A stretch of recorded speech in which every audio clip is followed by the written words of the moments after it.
Before I say a few things about benchmarking, I have a question for you. What should I do? Now, until you know more, that's a tough question to answer. You'd probably want to know details like my situation, my priorities, my goals. Even with a lower stakes version of that question, like which movie should I watch?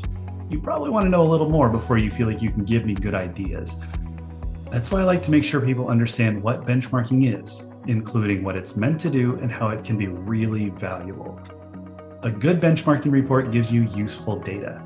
It's designed to tell you how you compare to your peers in terms of current and recent activity and outcomes.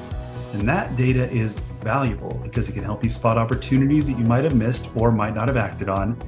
And it helps you figure out what's realistic because you can see the difference between where you're at and what your peers have actually done.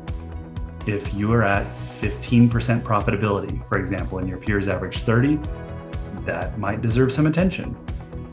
But that's often when people start asking, what should I do? Even though benchmarking isn't meant to tell you what's right or wrong with your business, and it certainly can't tell you what to do. Imagine if you'd started making decisions based on just that one data point. You might start looking for expenses to cut to increase your profitability. And what's your biggest expense? Your people. A benchmarking report cannot know, for example, that you've been staffing up for growth. So a temporary dip to 15% profitability makes perfect sense. And not only are you not going to fire anyone, but those new people are actually critical to your growth plans. Beyond any particular metric, though, there is a lot more to the picture. What have your growth and profits looked like over the last few years? Are your other metrics improving? And more importantly, based on your goals for the company, what are the key metrics that you should be watching? Are they in a good place or at least heading in a good direction? Or do you need to change something? It's helpful to start with your goals so we can use your benchmarking report to look for opportunities that connect to your goals, decide on a focus area, and agree on the right next steps.